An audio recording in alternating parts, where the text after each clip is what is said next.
Ndeko bokoto tosala makambo mboka. Merci mingi na bandeko to bozokota. Ah oui, bokota bandeko na ngai. Merci mingi na la grande dame Eunice Banzi. Merci mingi na bandeko to bozoya na Lost na Gessen Strat na numéro 92A. Ah, je m'excuse, non, on a bandeko tout oyo bozana ba cadeau chèque, ba éco chèque, ya kausa ba course non normalement, somba biloko tout oyo moni ozana ngona posta.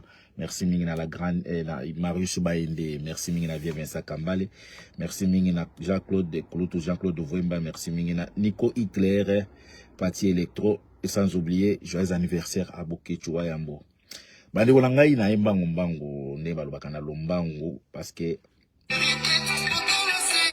bandeko parce que depuis makambo eleki ya discours ya message oyo Kabila uti koloba donc biso mosusu tolobi nano te yango na 8 ans ya koya ko pona koloba makambo oyo ya discours ya Kabila. Bandiko na ngai bandiko na biso donc en général ba congolais to meka kozala un peu na cerveau ya éléphant. Peuple congolais abosana kambango. Eza lokola mutu moko ayepa na yo afande pa na yo abomi mwasi na a violer mwasi na a violer mama na yo. Po alongwa na kati ya ndako na yo isengelaki batu baya kopikula na makasi ndi akei. Après quelque temps mutu ana zongi po ndako ya bandai kofanda moniki ekomi kotanga akomi koyebisa non na ye pona bongisa awa parce que mutu ya bandai oyo azofanda pour le moment azo bongisa tinga na ye pona ko bongisa il faut alongwa. Bandeko na ngai soki ba congolais nyos baza lokola na ba esprit lokola biso boy Kabila ko loba même te. Kabila ko loba te.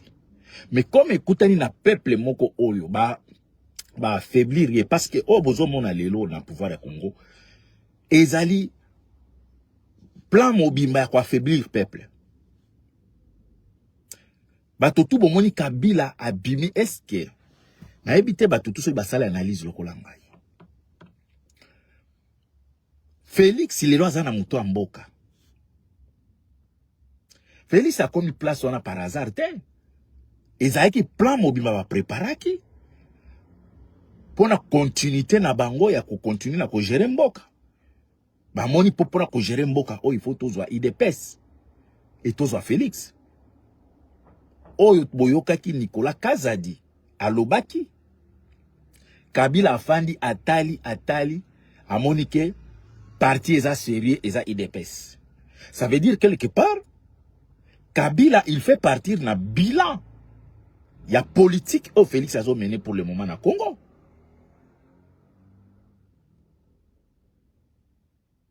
Parce que Nanga il a reconnu même Kabila ceux qui bolandi na message na azolo basti les accords. Ceux qui n'a évité accord rango bakoya ko expliquer biso po a risquer à koloba na eza accord ya tango biso to gagnaki Félix azaki na majorité te mais il y a l'accord oyo sala ki ke Félix il faut ki majorité ezala ya Kabila. Mais lelo peuple wana aza ko souffrir mboke kufi ndiko bolimbisa ngai. Qu'est-ce qu'il va na monite na iso déconnecté bon ndiko bolimbisa ngai. Limbisa ngai na ba image ebele ona wala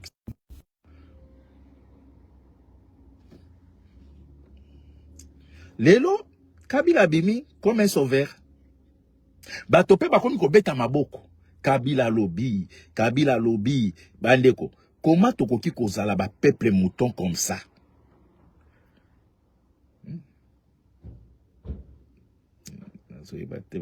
Qu'est-ce qui ne va pas là? Comment toko kozala ba peuple mouton comme ça? Mutu Kabila mutu nyo soit yebi comportement na ye. Boli misangai.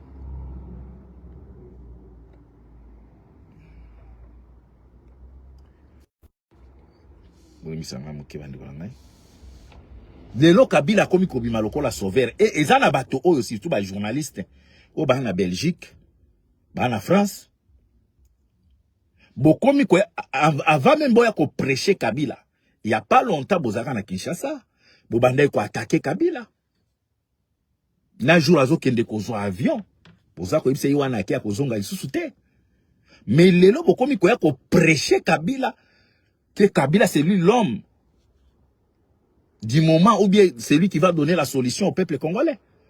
Après, batoupe, bafandi, baza komonango, c'est normal. Kabila lelo bokomi kozelela ye, aya ko résoudre ba problème à Congo. Est-ce que Kabila tango azaki wana? Ayeba kite que peuple congolais a besoin de changement.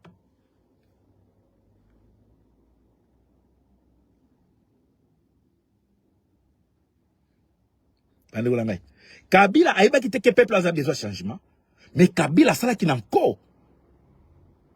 Après ça ki obalobaka un coach, un entraîneur, azalaka soki amoni équipe na eza kopola, azwaka ba meilleur nda plasaka. Kabila fanda ki boya monike le meilleur joueur oyo akoki koya ko sala bien na Congo na Zui Félix.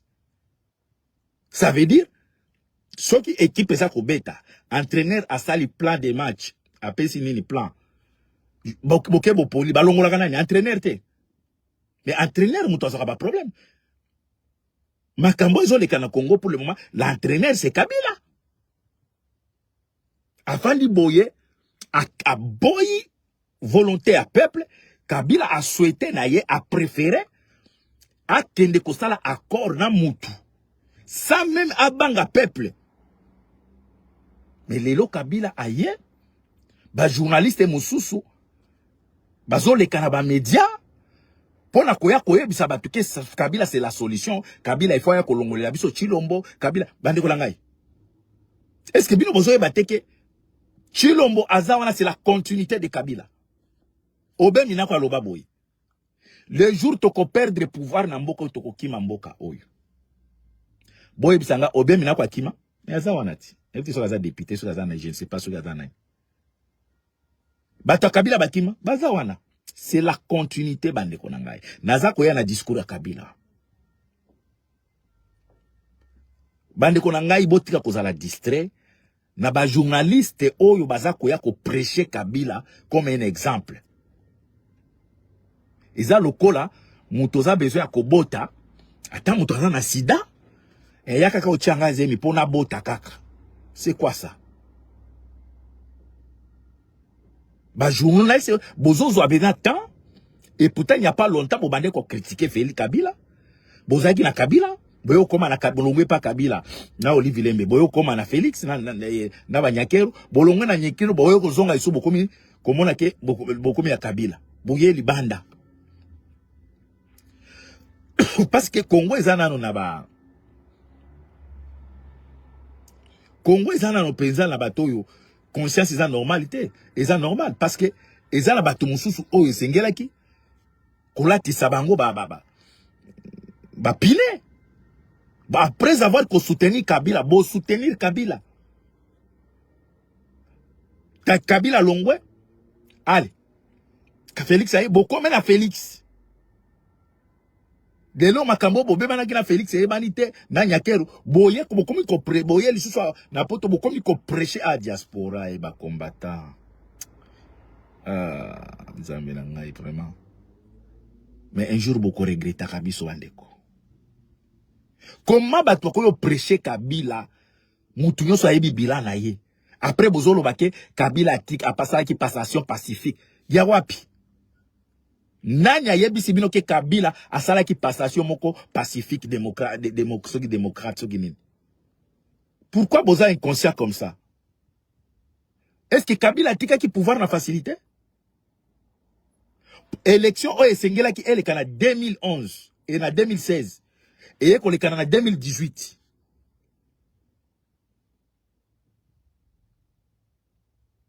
Élection au Sénégal et les canons 2016.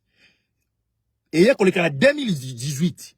Mais dans 2015, Tolanda bande konangai. Na ibite soki image yango sala. Tolanda, en 2015, bateau bozo que Kabila la qui c'était un homme, c'était un citoyen pacifique, c'est qui pouvoir pacifiquement. Nanya yebisi bino que Kabila on qui pacifiquement. Qui vous a dit ça? Tolanda.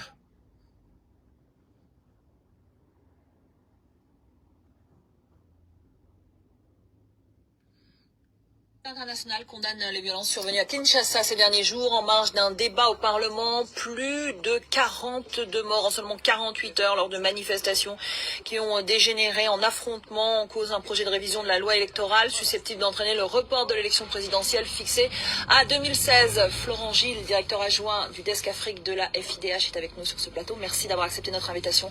Expliquez-nous concrètement ce qui se passe.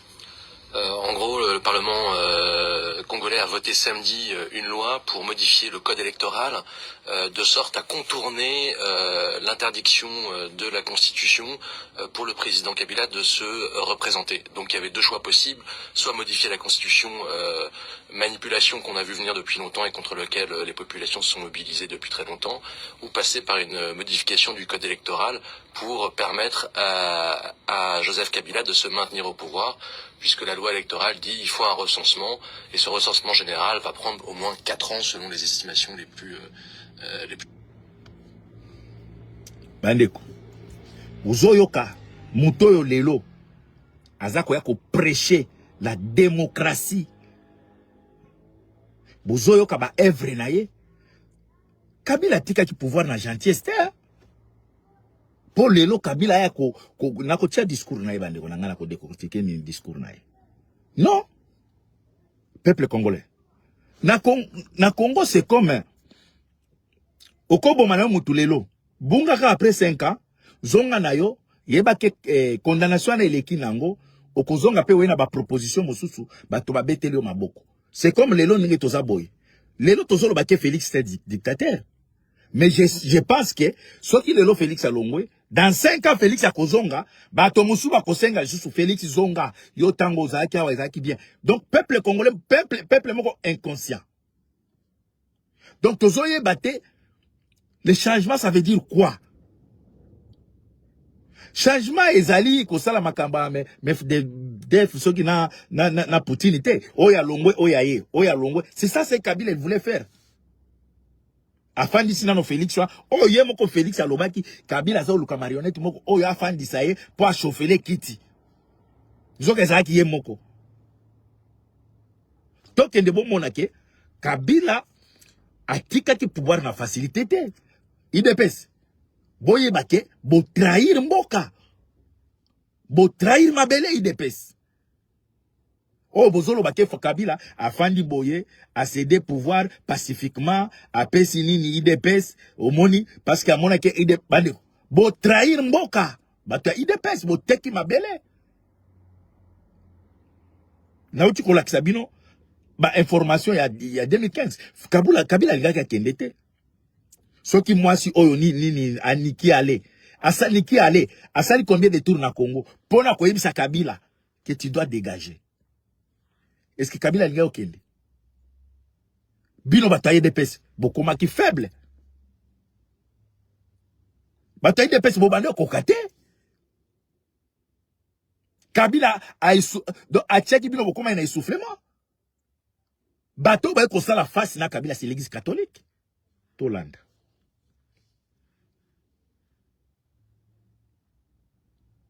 Zéro mort, tel était l'objectif de la police de Kinshasa pour la 3e marche pacifique anti-Kabila. Pourtant, au moins 3 personnes ont été tuées par balle dimanche en République démocratique du Congo. Parmi eux, l'activiste Rossi Mukendi, 36 ans. Il était professeur à l'université. Reportage de Francine Mokoko, récit Mevalou.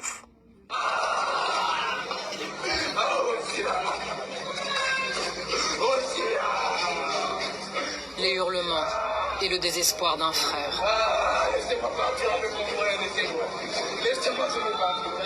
Son frère, c'était lui, Rossi Mukendi Chimanga, une des 2 victimes des manifestations anti-Kabila de dimanche. Il a été tué par la police alors qu'il s'était avec d'autres réfugiés dans la paroisse Saint-Benoît de Kinshasa. Il avait 36 ans, il était père de 2 enfants.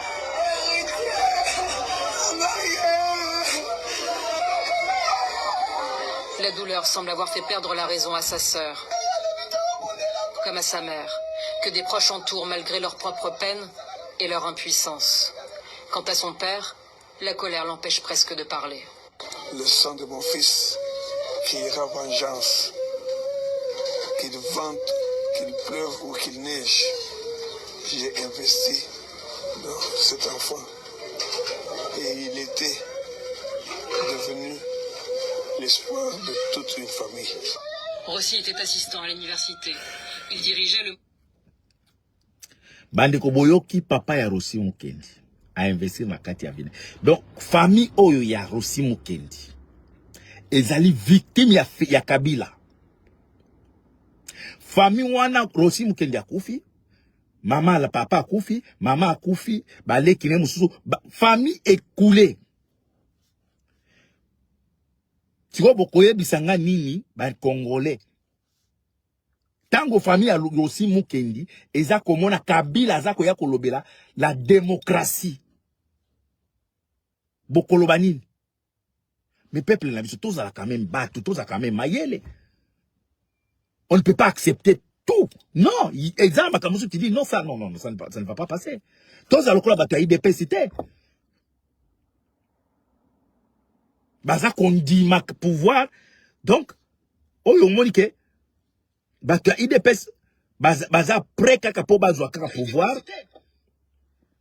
Donc ataba bimi na mama Marthe bazwa kaka pouvoir pour souci à Félix na famille na ye bozwa pouvoir. Kabila so kozwa mama na ngai pesa biso pouvoir. Bozo mona na quel prix oh sale ke Kabila kende bino bato a perdre. Le temps passé ne reviendra plus. Il faut oublier Kabila. Il faut le mettre dans le passé. Bino wa journaliste. Oh, botondanya wana poto boya kwa kusaba éloge ya Félix ya Kabila. Le temps passé ne reviendra plus. Il faut oublier ça. On a vu de quoi Kabila il était capable de diriger le pays. Combien de morts na mboka wana? Soki boko wanga na ba mort mosupo emona na kate. Na uti ko lakisa bino corps ya Rossi Mukendi. Po baboya ki changement de constitution. Baboya ki Kabila a brigué mandat. De même démarche au Félix Azanango lelo. Ya kolinga ko changer constitution. Ya kolinga ko s'éterniser na pouvoir. C'est le même démarche au Kabila Zaki nango. C'est que lelo Kabila au Kati Mandefu au Bunga ça fait longtemps. Au monde en akate. Babomi bat Félix abomi batona Goma. Kabila tant que dirigeant Kimboka wana olobakate. Batu bakufi na prison à Makala. Olobakate. Batu bazili na ba mai, même pas un mot. Ya ko présenter ba condoléances pour na peuple wana. Kabila omona na kate. Badini ba Uganda ba bomi ba pêcheur. Kabila olobakate. Félix binocho bolobakate na Félix na Kabila balobakate. Pour Kabila lelo ba toucher ba intérêt na yo. Au toucher à 680 000 $ par mois. Immunité na yo soki ba longoli soki ba sali théâtre. Mais lelo Kabila aye koloba. Siko o elobi si Kabila eza amour ya mabele ou ya pas ba toucher ba intérêt na ye. Peuple congolais. Pourquoi beaucoup zala boy mutabome a fait mutabomi lobi bino aboma kibino mutu a faire souffrir bino lelo komi kozonga. Ah les bino wana Kabila ya ka sauver biso. Oh après bozolo baké nous sommes des intellectuels. J'ai fait l'IFASI qui j'ai fait quoi? Je suis journaliste. Mais tu es un aventurier, vous êtes des aventuriers. Histoire des gens qui ont échappé, bino. Est-ce que biso toza besoin Yakobanga qu'on remplacer des criminels par des criminels, des voleurs par des voleurs, ou cette besoin toza besoin d'un vrai changement? Bino pona bino, Kabila zako incarner changement. Bandi koto landanan. Moi mukika makambo yango ya bakabila. Boni ba distraction bino bandi ko nangai bo. Kabila ya kolobela makambo ya démocratie, c'est quoi ça? Kabila a lobela makambo ya démocratie. Bolobi ki pe Kabila lobby démocratie. Hein?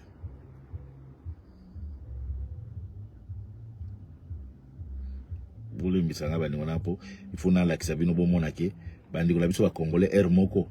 faut tozalaka maye tozalaka pe na mitu tozala na mitu bande. Donc bozo yeba te nga na loba te Félix atikala wana non hein non hein, ou bien to bundi pour un vrai changement, ou bien toza ko bunda pour Kabila azala wana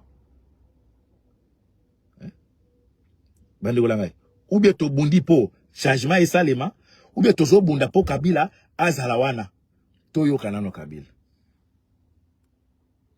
qui engage la nation tout entière à un sursaut patriotique pour un pacte citoyen afin de tirer le... Kabila comme kosala appel à sursaut patriotique.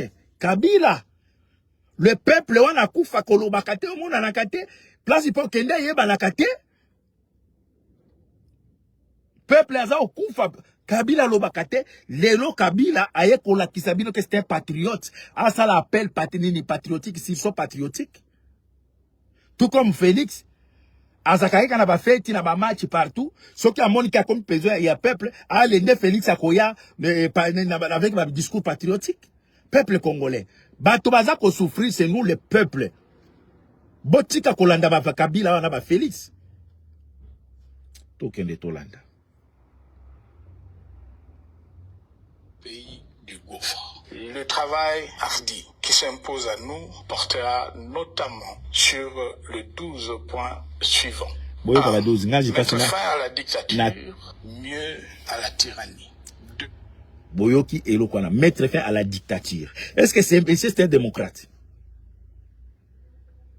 Peuple, non, t'en réfléchis d'abord. Mettre fin à la dictature. Oui, Félix est un dictateur qu'il doit dégager. Mais Kabila kolobela makambo dictature. Pona koya ko pousser peuple na sursaut patriotique. Pona ko installer démocratie. Kabila. Félix est un dictateur. Oh, il faut dégager par la force. Mais pas les gens comme Kabila qui vient ici pour nous parler de la démocratie. Sursaut patriotique. Après, Kabila Andimi a décidé babunda sikoyo. Bandi kolangai. Alinya bundana nani bangonde bachaki Félix. Mais bon que nous attaquer Félix place azali ga point o pienga kanda eza point ya kolobake il faut qu'on dise makambo dictature. Mais Kabila, il n'y a pas un plus grand dictateur comme toi et Félix hein? Vous deux vous êtes des dictateurs. Peut-être bateau oyo baza ko compter na bino eza plus ba ignorant lokola ba journaliste on a au mona bazo komisa bino. Mais boye bake Congo eza pona bato oyo ya ba ignorant oyo ya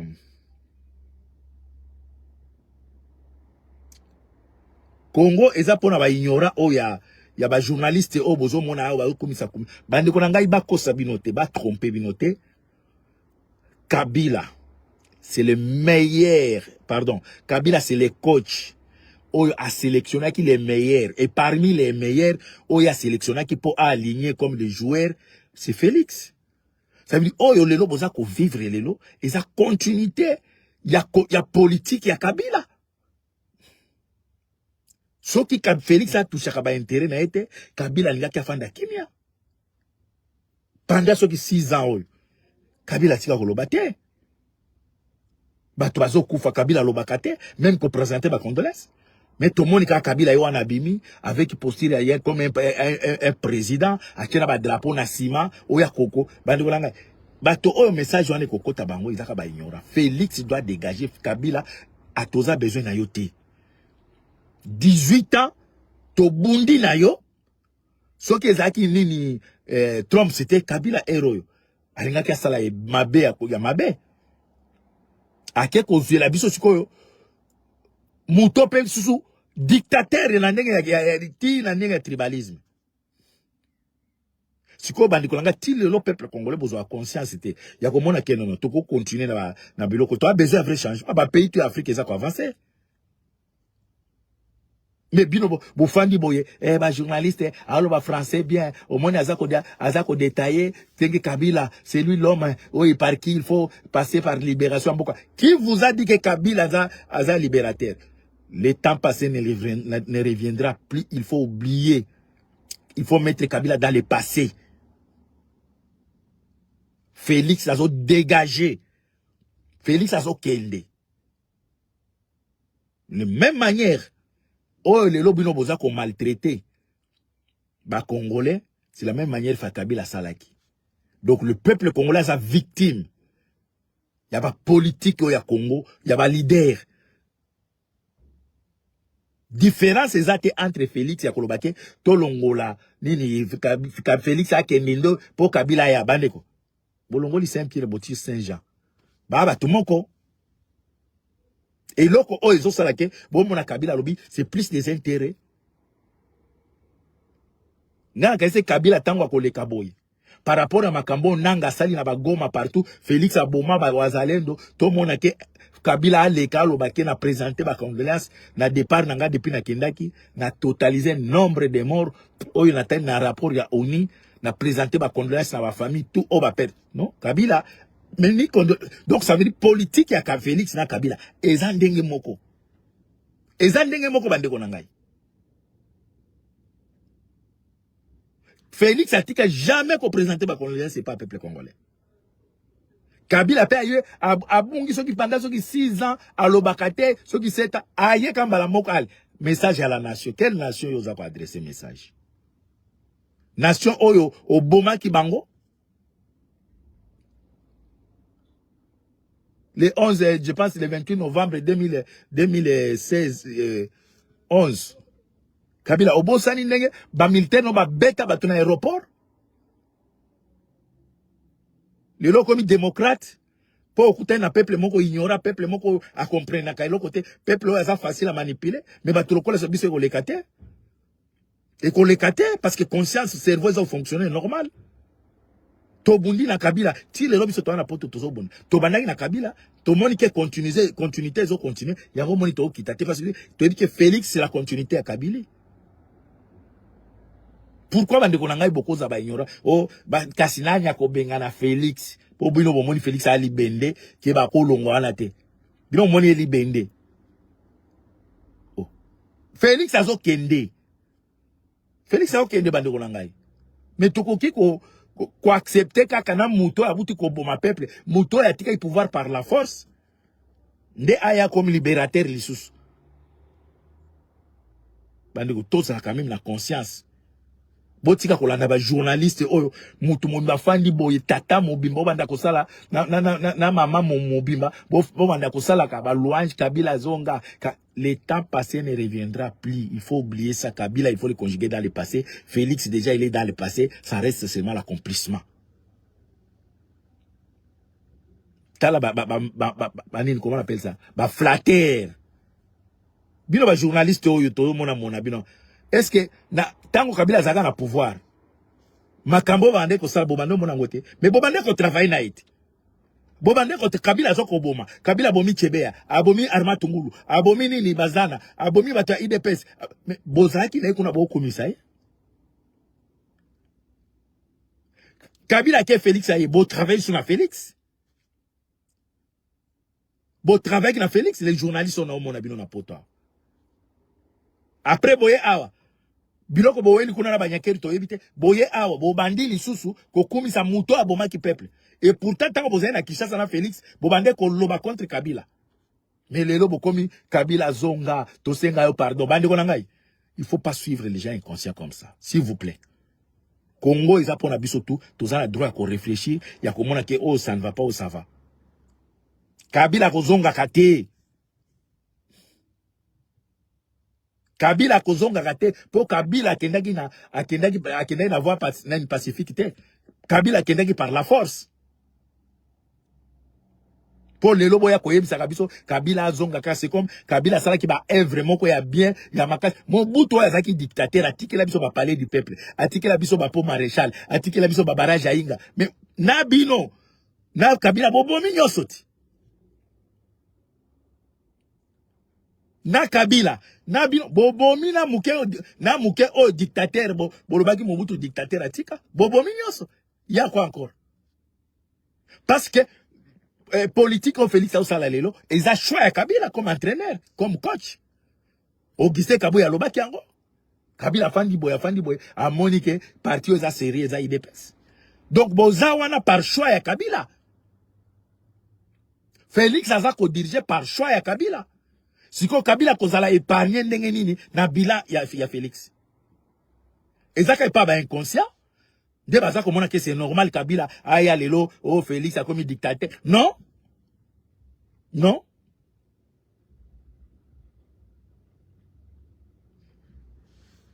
Churambo malimbatable olobi nini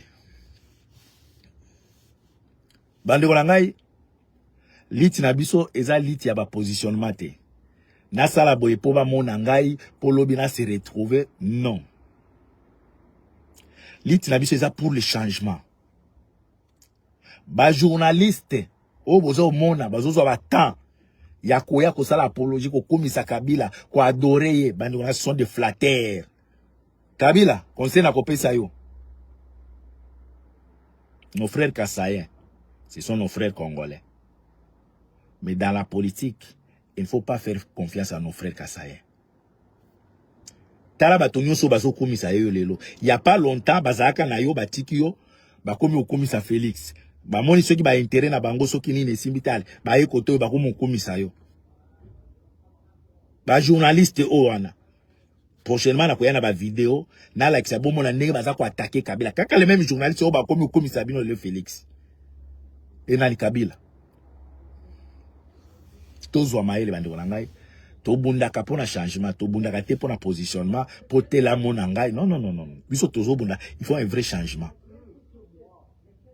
Le peuple congolais comme inconscient muto abomaki elobi lelo akomi alinga komi c'est libérateur nanga uti ko yiba pouvoir ya peuple a yibi ba élection ya peuple a pesi yango pa ya nini ya Félix mais lelo nanga bokomi ko benga ye nanga yaka nanga libérateur dès le départ déjà bon que c'est un monsieur menteur il n'est pas sérieux devant la nation ozomona anini o eza avenir la nation peuple a kei na mbula ko voter mais nanga ofandi boyena Félix na Kabila bozui pouvoir pour nini droit ya peuple choix ya peuple boké ko pesa ngo un vendeur de pizza tala la comména la conséquence botala sikoyo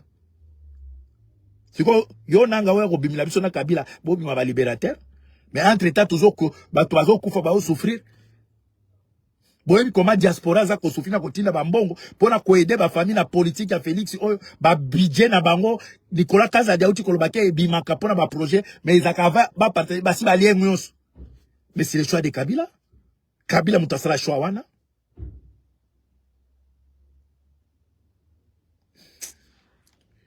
bandeko ata tokotika la de tokoloba vérité toza besoin ya kosala compromis ya kondima mutu oya bomaki peuple ayiba kilobi abimi wana par la force soki ezaki tom c'était Kabila lelo tolinga to beta 32 ans na ye alinga ka beta même 40 à 50 ans abimi wana parce que tom c'est tu dois dégager et le même mutu na kei afani no kimi a konti si malève mandefo a monika alinga lobaya kukuli mandefo azui possible monga mutu sérieux Kabila lobby Kabila il va dire quoi 18 ans à la tête du pays.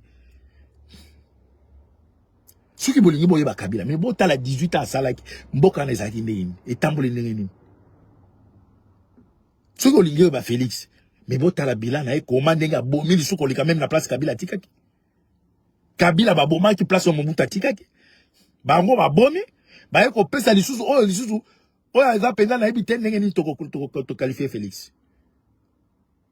Et il n'y a pas moyen de dissocier la politique de Félix et Kabila. Ce sont des mêmes gens. Bato, il y a équipe moko, babeta équipe moko, entraîneur moko Kagame na Museveni.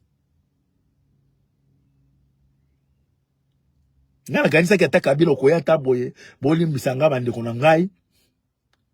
Ba élection o elekaki. C'est vrai na sala ki mabe.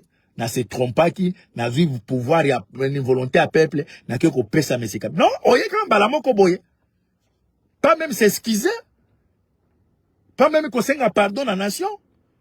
Comme Oza Kabila, Batunao ya peper dia ba mabumumine ba musuba comme makolo vima ba diabète. Allez, balamoko, uzu balamoko décision. Ya komanda ko pesa biso 12 points na yo, ya programme na yo mais tu es malade Kabila. On s'excusait même tête devant la nation, il y a un comportement biloko bosala ki boyibi élection peuple bobokeko, il fallait ki botika Fayulu comme ça sauf qu'il Fayulu ko bomamboka biso mo tolingi to balukela. Mais yo sali choix na yo na chambre na yo na Olive Lembe boye ko memela biso Chilombo lelo bolingi bozongela biso boya ko imposer biso ko yebisa biso avec 12 points et nous voyons comme ça la dictature, la tyrannie. On n'a pas besoin de toi Kabila, on a déjà tout vu de quoi tu étais capable de gérer le pays. Papa Kende so comme président parti na yo, comme président parti na yo, mais koya ko memela biso te lokolo za mon nouveau no Congo que il faut total asko Kabila ko sani. Kabila il a déjà fait son temps. Bila Ezawan eza catastrophe et la continuité c'est Félix. C'est Félix.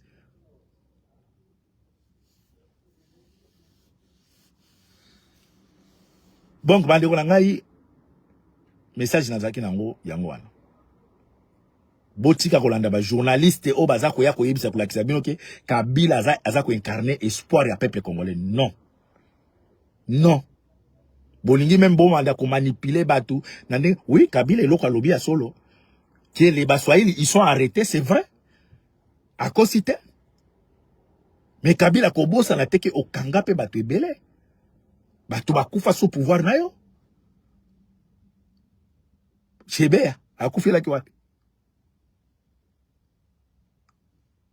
Donc tous les deux, Kabila et Félix, sont des ennemis des Congolais.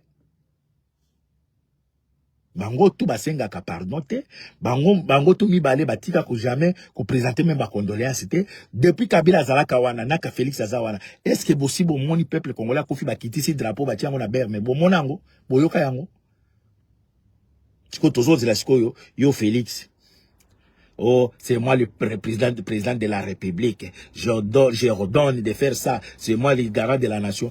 Le 30 juin, yango tolingi to mona soto za président ya solo. Ça l'a défilé. Ça l'a défilé le 30 juin.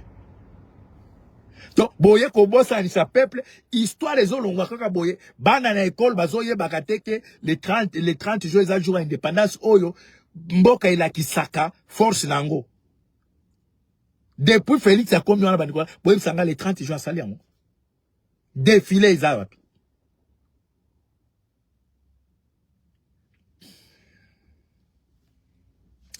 Merci mingi bandeko nanga mwana Kongo losako mingi koko nzinga losako ndeko nangai bofi iyongolo kofo en tout cas merci mingi na Ladri Sarkozy Nzambe je pense que c'est petit na biso encourager te kaka merci en tout cas ndeko nangai Eric Pongo Kabwandi Soa merci en tout cas l'imbattable Chula Mboma le maître à sa père Chula Mboma zongela kubunda ko ya zongela bitumba bilamba ngo peso simba yo vraiment mutu musa ko sala ka erreur ke boyo tumbeli Chula Mboma moni kasi sa père vous bien di kofi. OK ça va Chula Mboma l'imbattable ça Ngonze Lac merci mingi olobini ni congolais aza moto ya sentiment c'est ça Ali Chako olobini ni congolais azalaka kaka ndenge wana oui congolais aza moto te merci mingi en tout cas ndeko na ngai na moni Ngonze Lac olobi moi ebele olobi Kabila pe akozonga te donc bato bazokanisa ki Kabila akozonga il faut oublier ça on n'a pas besoin de lui. Ceux qui ont besoin comme président à parti politique, ça va. Mais à la tête du pays, nous sommes fatigués de ces gens-là. Nous sommes fatigués. Merci mingi en tout cas Pedro Bodika na moni na ebité so lingo koma na moni kombo na awa. Merci mingi bande ko ngai Nzambe apambola bino. Donc na bosani toza je pense que sitting moko ezali na ambassade ya États-Unis date kiminga mwa moke. A préparé qui en voté donc tout s'est préparé que tous aillent sur nanzela kala mingi te Nzambe a pambola bino bobo sanate kolekana ke Saint-Strat na numéro 90 a na a Lost bandeko na ngai boya ba fantaisie ya kitoko bota ba fantaisie o bandeko na ngai ato sokoli nango mai enzulu kakate to kopesa na garantie à 2 ans kende olata et konzulu ato poli nango inzulu karate boye pa mama la grande dame Eunice Banze ba garantie à bien zali boye en tout cas bo nyonso bozana besoin ko somba biloko na eco chèque na cadeau chèque po ebele bozana ba cadeau chèque na ba eco chèque eza ko polola bino na kati ya ba carte na bino yaka sombela bana biloko akolia. Merci mingi na Kulutu Marius Bayende, merci mingi na vie Jean-Jacques Bouemba, sans oublier Bokechua Yambo, merci mingi na vie Edi Bolombo, bonne guérison, vie Edi Bolombo, merci mingi. Séraphin Kachama, Olobinini. Nak Séraphin Kachama, le pompier de la presse, oui, Kabila Tikabiso Kimia. Ezaka bato ya PPRD, oyo ba flatter. PPRD. Omoninga ndenge impéreci là. Les boy beaucoup li moi beaucoup bunga mais cette fois-ci ce que vous avez mal chance beaucoup dans ba parti au beaucoup tate idps bon monika ka ne pe impere kenda les boy pe bino beaucoup ça d'ailleurs abino et ko sala même à 2 jours te idps c'est Koufi et qui libela c'est fini. Sarah Lot, merci mingi Sarah Lot, ceux qui vous partager bande onanga c'est la fait kachama partager pe soki na kati partager émission de konanga boni ko limba boko makasi ta ko partager bolingo partager te bolingi kaka ba journaliste ya lokuta ya poto bazo kosa kabino bo mami makabila c'est le sauveur Kabila c'est lui l'homme bande konanga baza ba flatter Kabila il n'est pas la solution du Congo. Kabila il fait partie des problèmes du Congo. Makambo bozomona na est Kabila il fait partie na kati nango. Makambo bozomona na Kinshasa Félix à la tête du pays Kabila il fait partie na makambo wana. Kabila aza poison ya mboka wana. O nyonso boza ko subir lelo, c'est Kabila. Soki azaki na amour ya peuple wana, alinga kende ko zwa vendre ya pizza te atiki la bino na moto mboka. Alinga ki azwa moto le gagnant ki OK ça va, na tiki liyo continuer mboka. Mais afandi butu comme azaki moto alingi ko tika peuple congolais ana pasi alingi bola ma peuple congolais ake ko zwa moto moko azaki na ye un vaurien ake tia bino na moto mboka. Au moins, jusqu'au continuité. Après, Oya Lelo, tu vas nous proposer encore quoi? Aussi, on propose déjà Bisso Félix. Tout le monde Félix Magambasal. C'est quoi? On va proposer Bisso Nanga. Il y a Bisso Nanga. Kabila. On va proposer Bisso Nanga comme président. Botika Bisso, Botika no peuple congolais Kimiako. Peuple a souffert, mais Botika no Kimiako bande konanga. Est-ce que beaucoup de gens d'ailleurs m'ont dit que tu as échoué? Toi, tu as no peuple à Salachoua nae, peuple a continué sa bino. Pour toi, besoin de binoté. Toi, besoin de binoté. Ce n'est pas dire na Congo et Zangi bato ko diriger mboka wana te. Parce que boyaki na force, boto mo imposer biso na force, bo imposer biso ba dictature yango bato ko kanisa ke binondi bato maele pourtant boza ba pli bololé on a Félix Kabila nanga na Félix ba bololé ko le bato nyos. Il y a les hommes intelligents au Congo.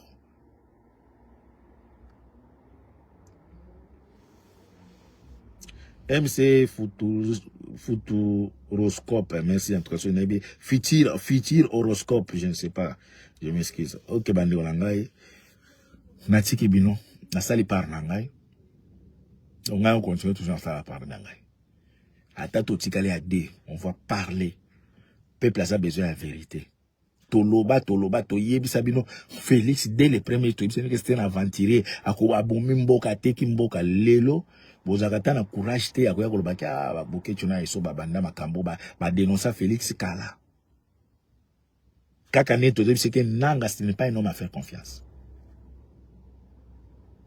Nanga égale à Kabila, Kabila égale à Museveni na Kagame et les Anglais. Merci bandeko ngai na tiki bino na sali par ngai. Oyo ba partager, beau partager et ça la bien. Merci mingi bandeko ngai. Amoni bakombo esili ceux qui ont ndeko azolanda ngai amoni na dédicacé te yebaki kombo ezamona te mais soko ko komambangu mbangu e kombo ekomonana petite sœur propre moi si nanga ya mwana muke Solange Jafari petite sœur propre voilà moi si nanga azaba kotana na boy kotanga blasa sali Solange Jafari voilà, moi, c'est qui toko Solange Jafari. C'est facile peine à jouer le moi, c'est à Kano. Solange Jafari. Le sac. Merci, Mande Konatiki Bino. Donc, dans ça, il parle nangai. Il y a sens, il y a patriotisme. Et tika le bino pe bossa la bino. discours à Kabila est un discours patriotique. Et un discours à moto va toucher ba intérêt nae aye po alobe au nom du peuple. Parce que tant que le peuple a koufa Kabila lo bagate. Tant que le peuple a souffert Kabila lo bagate. Mais tant qu'on va toucher Sénat toucher ceux qui va intérêt nae Kabila kati mandefo ani bongisi bien a télémi le la président de la République Alain Koloba après baloba ke Kabila va s'adresser à la nation. De quelle nation Kabila va s'adresser? De quelle nation? Ok, ça va. Merci Mingi.